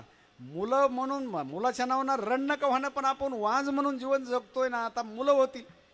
घरी गेला, काही ऋषींनी त्याला सांगितलं, बरेचसे काही ऋषी भेटले आणि सांगितलं ब्राह्मणाचा पोरगा आहे श्रावण बाळ आणि तो मृत्युमुखी पडलाय, आता दुष्काळ पडेल. 2-3 वर्ष दुष्काळ पडला.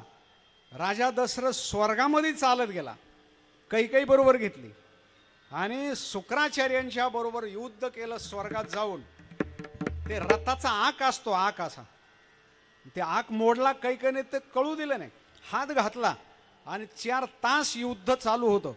राजा दशरथ खाली उतरल्याच्या नंतर सांगितलं कैकेयी काय केलं असतो म्हणले केव्हा 4 तास झालं म्हणले मी हात घातलाय त्या आकात रथ पडू दिला नाही.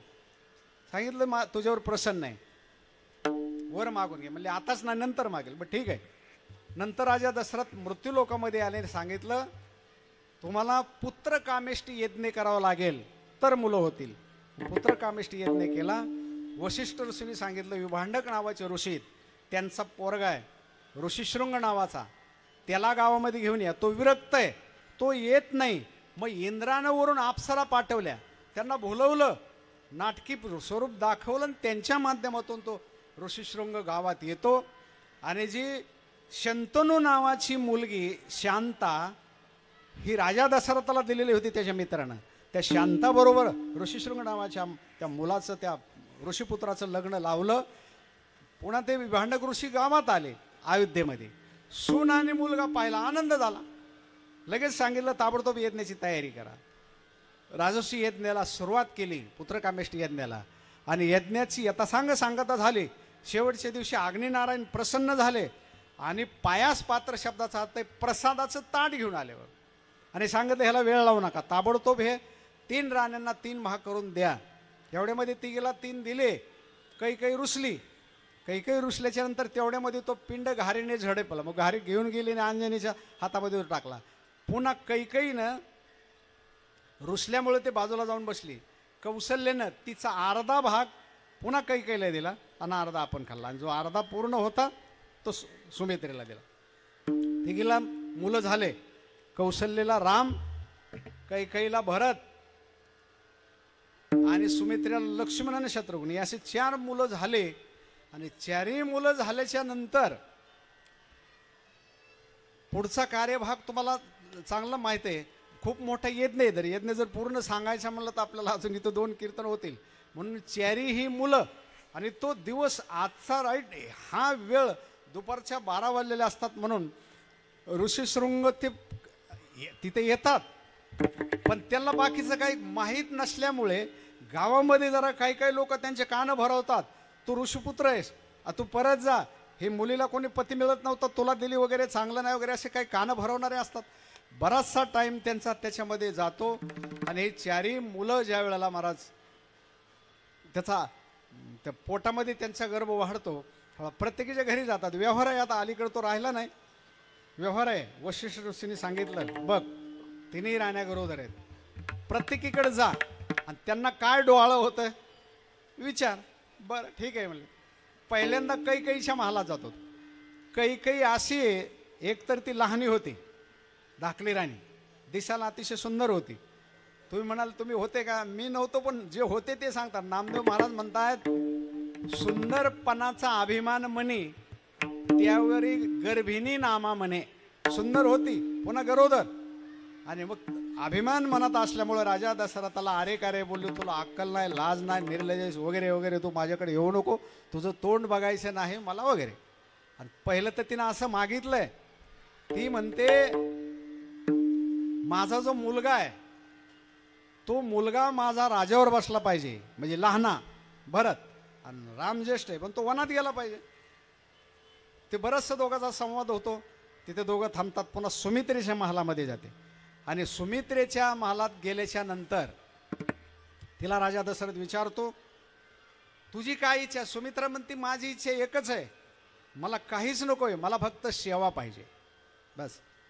सुमित्रा ही लक्ष्मणाची आई. ती म्हणते मला माझा जो वडील, माझ्या पोटी जन्माला येईल वडील, माझा भाऊ, आयुष्यभर मला त्याची सेवा मिळावी. सेवा ही अतिशय महत्त्वाची. ती आई वडिलाची करा, आत्याची, मावशीची, बहिणीची करा, भावाची करा, साधूची करा, ज्ञानेश्वरीची करा, देवाची करा, पण सेवा करा. ज्ञानेश्वरीमध्ये ओवी ते तर सेवा हा दारवंटा जतन करी सुभटा वळगोने. सेवा सेवा ही अतिशय महत्त्वाची आहे. तुम्ही जेवढी सेवा कराल, आता हा मंडप एवढा मोठा दिलेला, ह्या मंडपामधली सेवा आहे.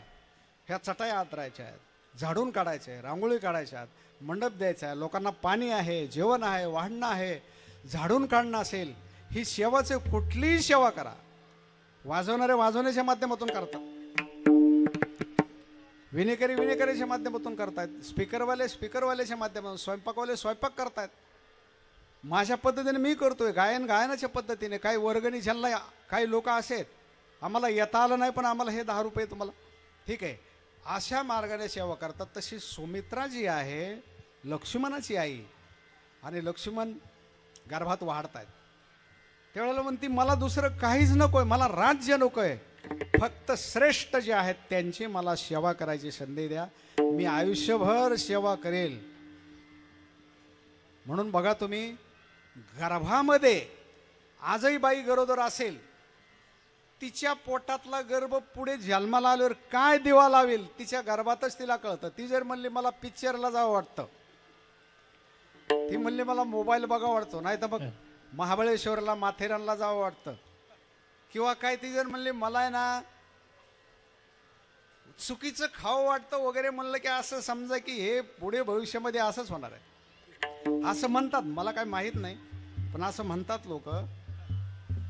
लालू प्रसाद यादव ज्यावेळेला आईच्या पोटात होते त्यावेळेला असं सांगतात त्यांच्या आईला गवत खायची इच्छा झाली होती, चारा खायची, असं म्हणतात लोक बरं का. काही म्हणलं की ती बाजूला काही हॉटेलमध्ये इकडे तिकडे नेलं की ती चारा खायची.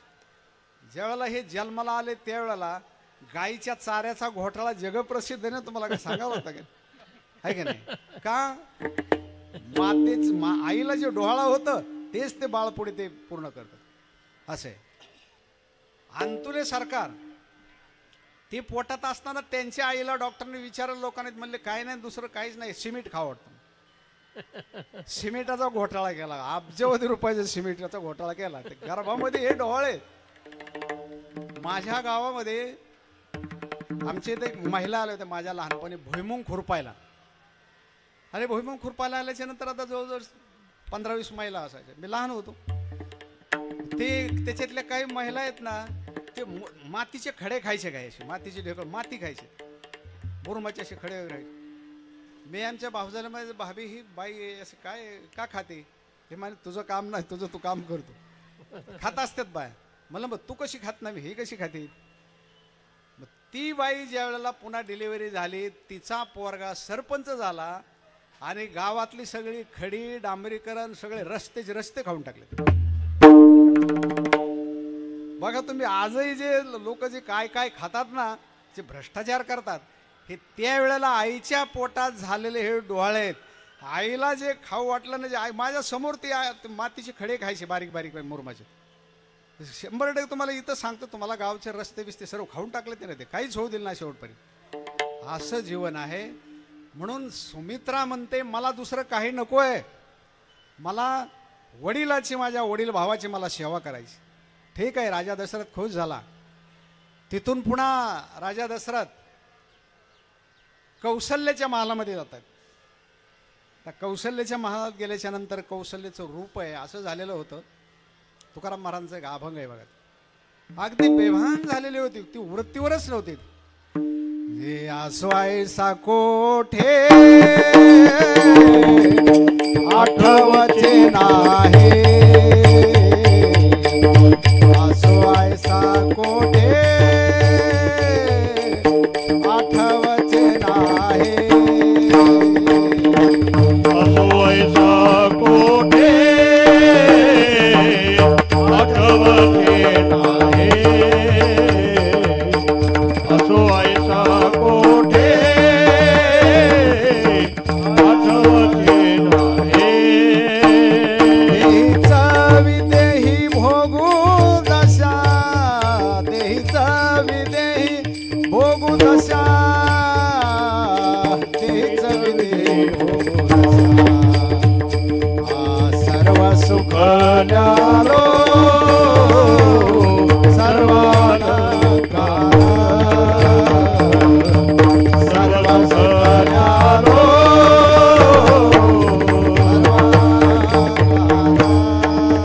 देहित विदेही भोगू दशा, देहित विदेही भोगू दशा, देहित विदेही भोगू दशा. सर्व सुख न्यारो सर्व अलंकार, सर्व सुख न्यारो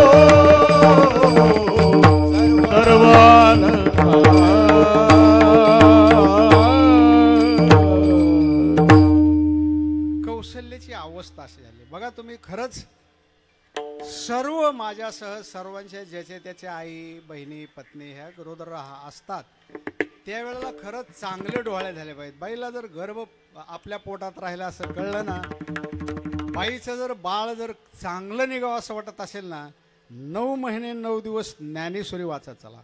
बस तुळशीची माळ गळ्यामध्ये घाला आणि ज्ञानेश्वरी वाचत राहा.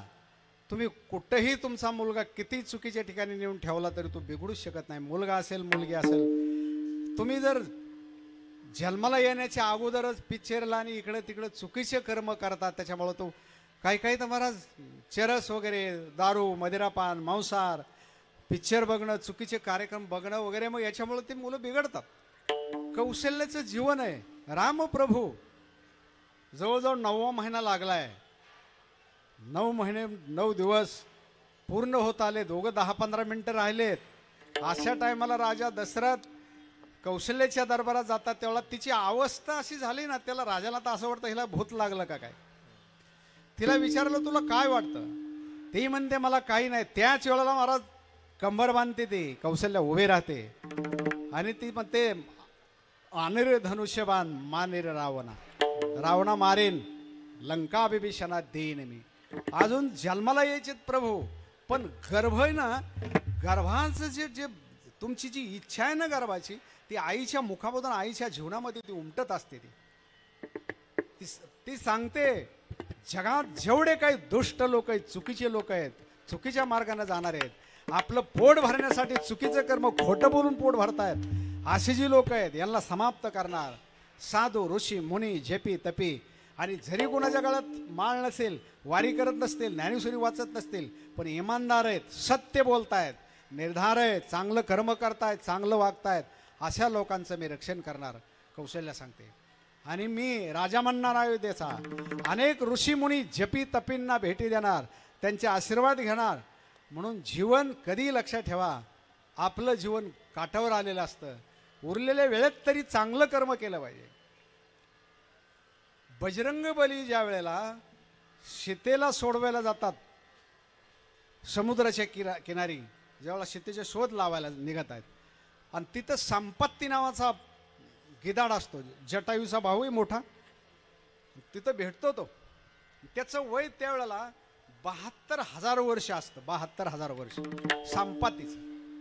आणि तो सांगतो मला सीता इथून दिसते बघा,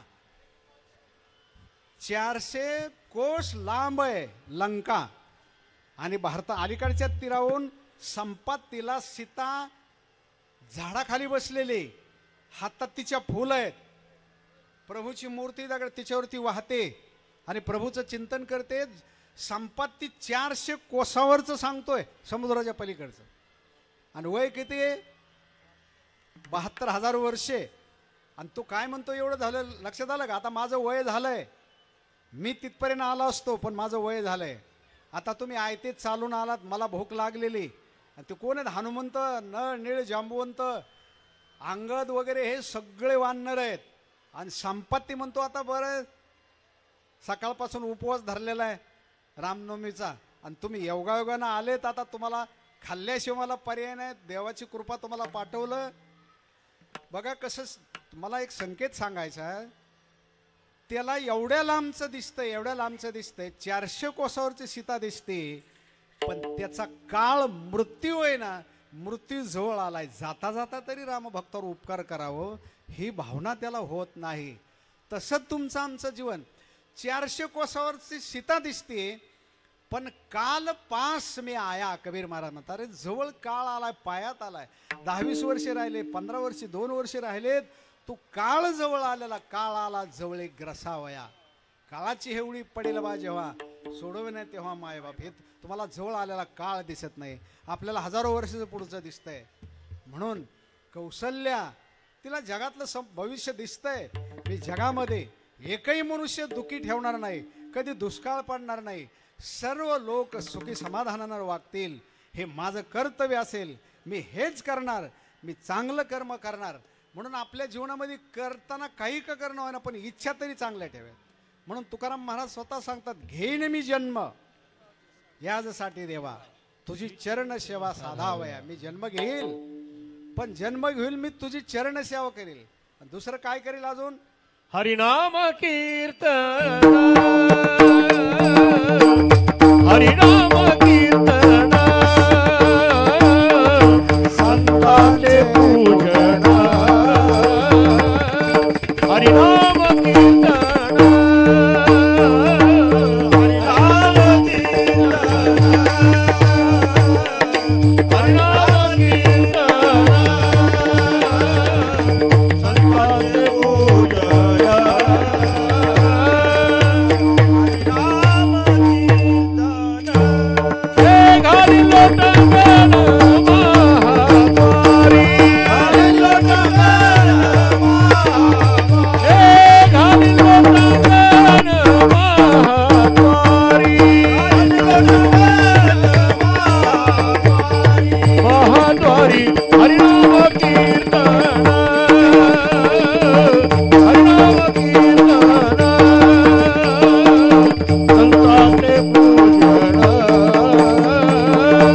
हरिनाम कीर्तन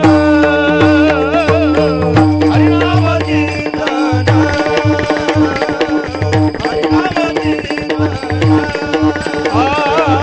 संतांचे पूजन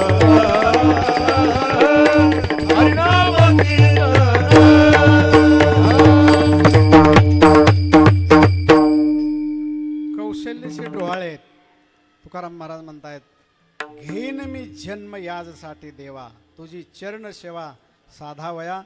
दुसरी सेवा काय करेल? हरिनाम कीर्तन, संतांचे पूजन घालील लोटांगण महाद्वारी. ही तुमची आमची इच्छा असावी. असे डोहाळे होत. कौशल्य मातेला डोळे होतात. सर्वांनी फुलं वाटले तरी चालेल. फुलं वाटा सर्वांना, काही न बोलता वाटा, पण थोडे थोडे सगळ्यांना पोहोचले पाहिजे असे फुलं द्या सर्वांना. कौशल्य मातेचं जीवन सांगतायत, अतिशय सात्विक जीवन. म्हणून मानवी जीवनामध्ये चांगल्या इच्छा जन्माला आल्या पाहिजे, चांगल्या इच्छा, सदिच्छा. बाकी दुसरं काही असेल पण आपल्या हातून कुठलंही वाईट कर्म घडू नये अशी इच्छा, चांगलं कर्म घडलं पाहिजे. या जन्मामध्ये हजारो वाऱ्या केल्या, शेकडो पारायण ज्ञानेश्वरीची केले, पण भविष्यामध्ये तर पूर्ण जीवन ज्ञानेश्वरीच्या चरणी, साधू संतांच्या चरणी आपण समर्पित करू. जन्माचे जन्म आपल्याला ज्ञानेश्वरीच्या कुशीत, माऊलीच्या कुशीत जन्म मिळाला पाहिजे. म्हणून अशी सदिच्छा जर तुम्ही जीवनामध्ये ठेवली, माऊली तुम्हाला खूप मोठं करते. आळंदीला आम्ही आल्या आल्या वाटायचं नाही, टाळ वाजवतायचं नाही, पकवाज वाजवतायचं नाही, गायन नाही, काही वाटायचं नाही. पण असं काही काही माणसं सांगायचे, महाराज काही नाही, तुम्हाला एक दिवस खूप चांगलं होईल वगैरे वगैरे वगैरे. आज 39 वर्ष झाले, हळूहळू हळूहळू ते दिवस येतात. म्हणून छोटंसं लावलेलं रोप आपल्या कॉलनीमध्ये, नावडे कॉलनीमध्ये पहिल्यांदाच कीर्तन होतं या जागेवर. असं वाटतं की आपल्याला हे 8-10 दिवस झालं सप्ताह चालू आहे.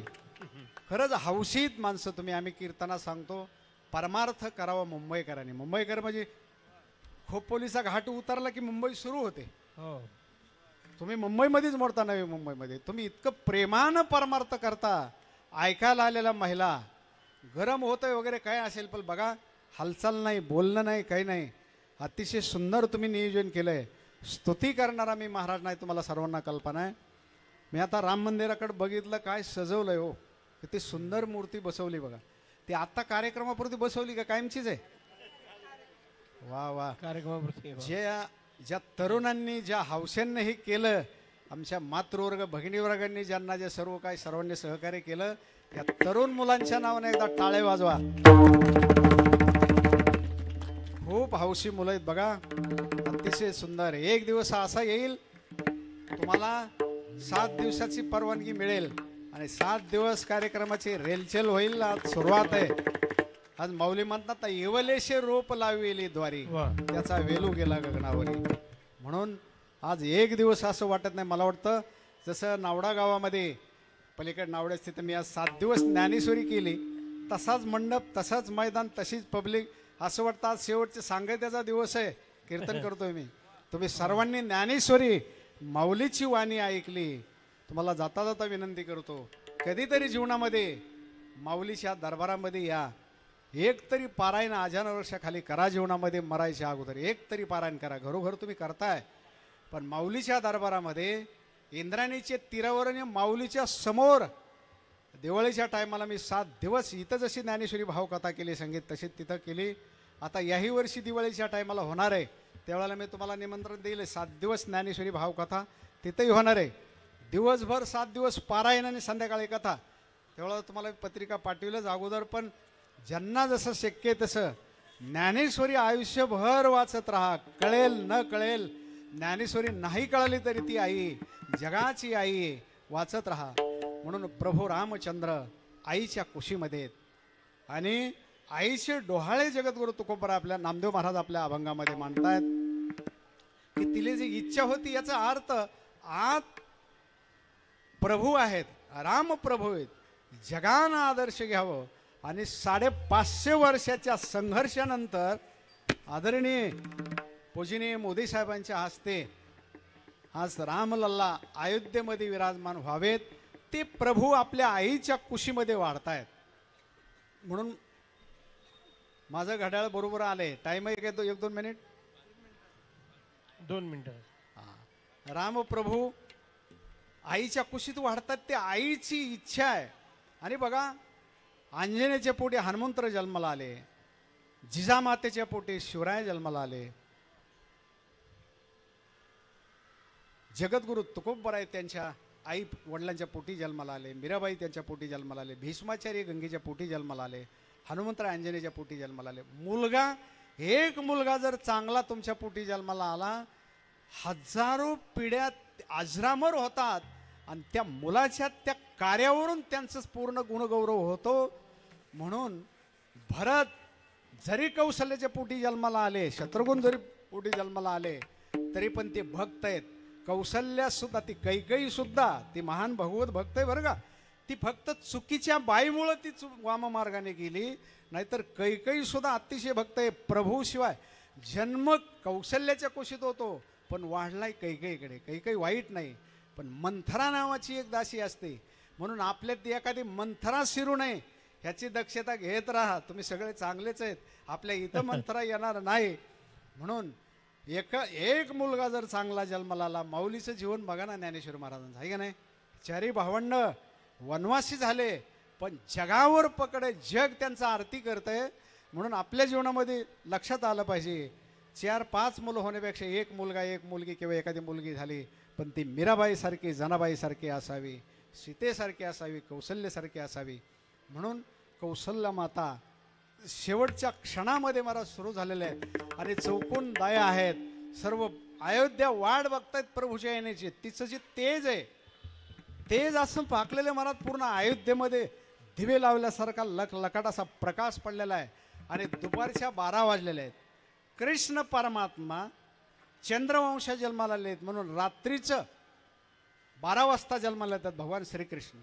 आणि रामप्रभू चैत्र महिना, वसंत ऋतू आणि 12 वाजता, करेक्ट 12 वाजता कौशल्य मातेच्या पोटामधून तो प्रगट होतात. आपण सर्वांनी जागेवर उठून उभा राहून प्रभूच्या दिशेनं पुष्पवृष्टी केली तरी चालेल बरं का. आम्ही अभंग म्हणतो संतोष महाराज, शेवटचं चरण नामा म्हणे आयोनी संभव प्रगट. आयोनी संभव,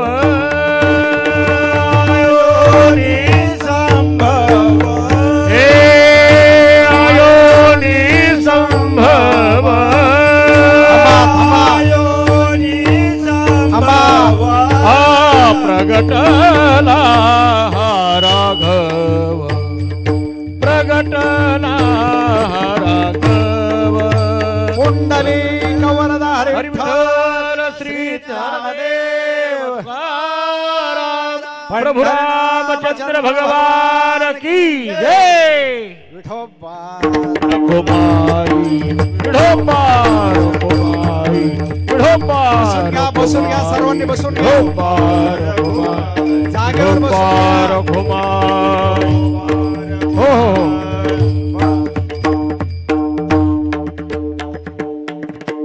आपल्या जागेवर बसून घ्या. अजून कीर्तन संपलेलं नाही. कुंडली गौर श्री ज्ञानदेव तुकाराम प्रभु रामचंद्र भगवान की. आला विठ्ठल. विठाला विठाला विठाला विठाला विठाला विठाला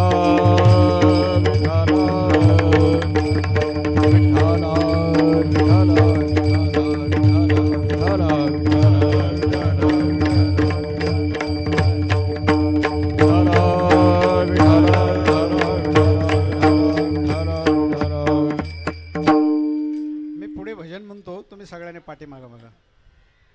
श्रीराम जय राम जय जय राम, श्रीराम जय राम जय जय राम, श्रीराम जय राम जय जय राम, श्रीराम जय राम. बोला बोला सर्व. जय जय राम, श्रीराम जय राम जय जय राम, श्रीराम जय राम जय जय राम, श्रीराम जय राम जय जय राम, श्रीराम जय राम जय जय राम. कौशल्याचा राम दशरथाचा राम, कौशल्याचा राम दशरथाचा राम, कौशल्याचा राम दशरथाचा राम, कौशल्याचा राम दशरथाचा राम. श्रीराम जय राम जय जय राम, श्रीराम जय राम जय जय राम, श्रीराम जय राम जय जय राम, श्रीराम जय राम जय जय राम, श्रीराम जय राम जय जय राम, श्रीराम जय राम जय जय राम, श्रीराम जय राम श्रीराम जय राम जय जय राम. लक्ष्मण बंधू राम भरत बंधू राम, लक्ष्मण बंधु राम भरत बंधु राम, लक्ष्मण बंधू राम भरत बंधू राम, लक्ष्मण बंधु राम भरत बंधु राम. श्रीराम जय राम जय जय राम, श्रीराम जय राम जय जय राम, श्रीराम जय राम जय जय राम, श्रीराम जय राम जय जय राम. प्रभु रामचंद्र भगवान की जय. भगवान रामचंद्रजींचा अवतार होतो, प्रगट होतात आणि 8 वर्षाची मूर्ती प्रगट होती डायरेक्ट. कौशल्य म्हणते, रे रामा मला जर मातृप्रेम मिळावं असं वाटत असेल तर तू लहान बाळ होऊन जन्माला ये ना. एवढा मोठा मुलगा म्हणल्यावर मला कसं मातृप्रेम मिळेल. मग भगवान परमात्मा लहान बाळ जन्माला होतात. जशी इच्छा असेल तशी इच्छा पूर्ण करतात. एका रघुवंशामुळे एका कुळात रामप्रभूच्या अगोदर अनेक राजे जन्माला आले, पुढे जन्माला आले, पाठीमागे आले, पण रामप्रभूच्या नावानं वंश आजही मानला जातो. म्हणून रामप्रभूचे मंदिर, रामप्रभूचं भजन बघा तुम्ही. संपूर्ण कार्याची सुरुवात आहे ना, आता कीर्तनकारांना माहीत नसतं, सुरुवातच रामकृष्ण हरी अशी होती. आता कीर्तनकारांना ज्यांना माहीत नाही ते अशी करतात, जे जे राम जे जे नाही. कीर्तनकार तेव्हाच ओळखायचा. जोग महाराज संस्थेमध्ये शिकलेला किंवा आळंदीत शिकलेला चांगला शिकलेला कीर्तनकार ओळखायचा. तो सुरुवात त्याची असते रामकृष्ण हरी, आणि जे जे म्हणला की समजायचं हे बाजूचं आहे. म्हणून परमार्थ थोडाच करा. भविष्य काळामध्ये मैदानामध्ये तुम्हाला इथं गाड्या लावायला माणसाला बसायला जागा राहायची नाही. हळूहळू हळू ढाळे ढाळे माऊलीने लावले रोप, माऊली म्हणतात इवलेशे रोप लाविले द्वारी.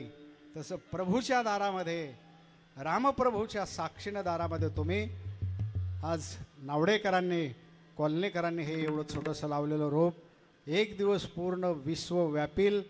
आणि अतिशय असं उतुंग सहकार्य सर्वांनी करत राहावं. प्रेमानं, जिद्दीने आणि जिज्ञेशानं, उत्कंठेनं प्रभूचं भजन आणि सप्ताहाला सर्वांनी सहकार्य करत राहा. आज नाही पण भविष्यामध्ये 7 दिवसाचा कार्यक्रम होईल. योगायोग कधीतरी येईल. जशी पलीकडे ज्ञानेश्वरी कथा केली तशी या मैदानामध्ये एक वेळेस आपण कथा 7 दिवस माऊलीची कथा करून शेवटच्या दिवशी रामप्रभूच्या जन्माचं कालेचं कीर्तन करू वा. अशी माऊलीच्या जय चरणी हो. विनंती करतो.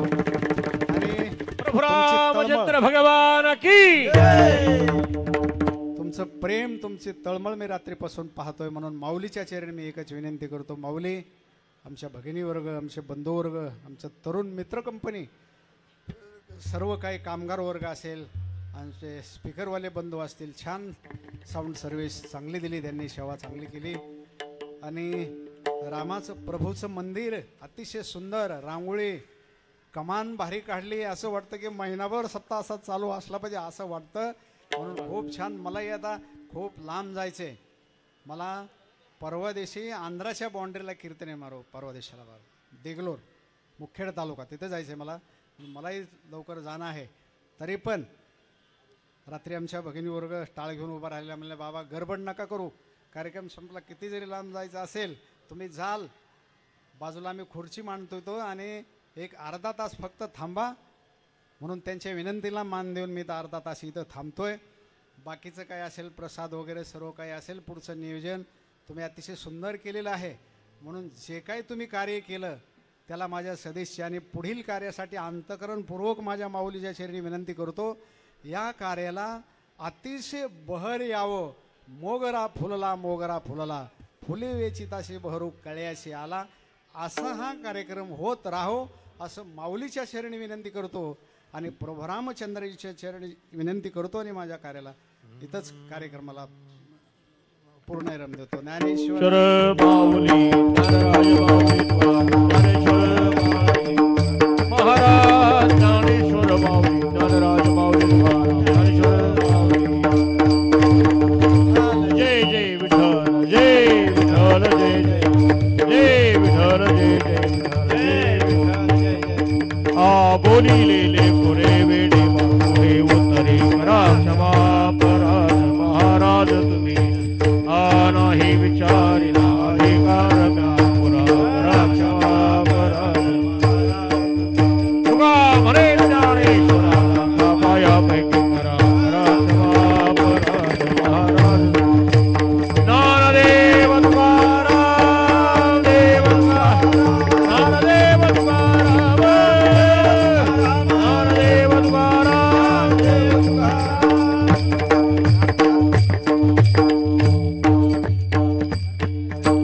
आरती ज्ञान राजा महा कैवल्य बोलो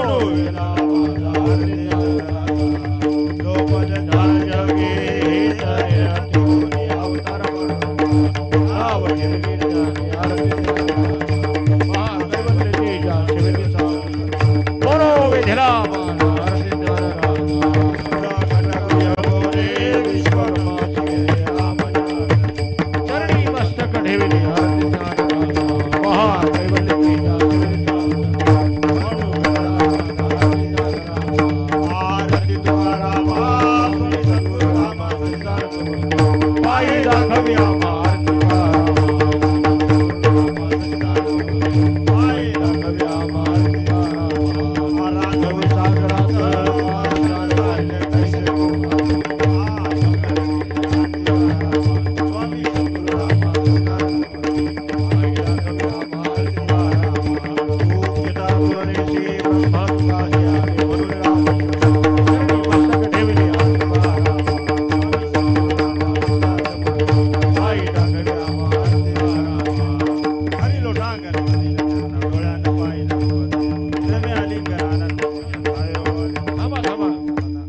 रामाची आरती सगळ्यांना पाठ नसते.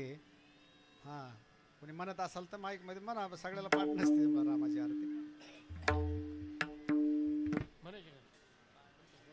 हा पाळणा होईल, नंतर आरती झाली का पाळणा होईल.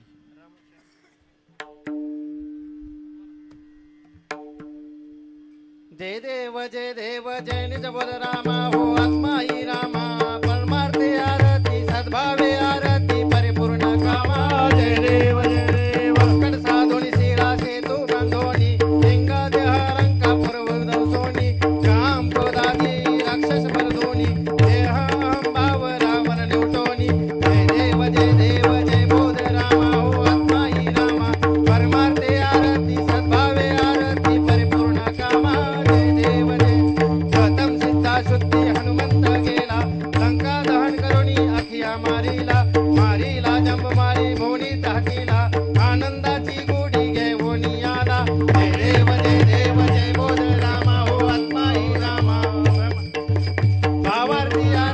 परिपूर्ण कामा जय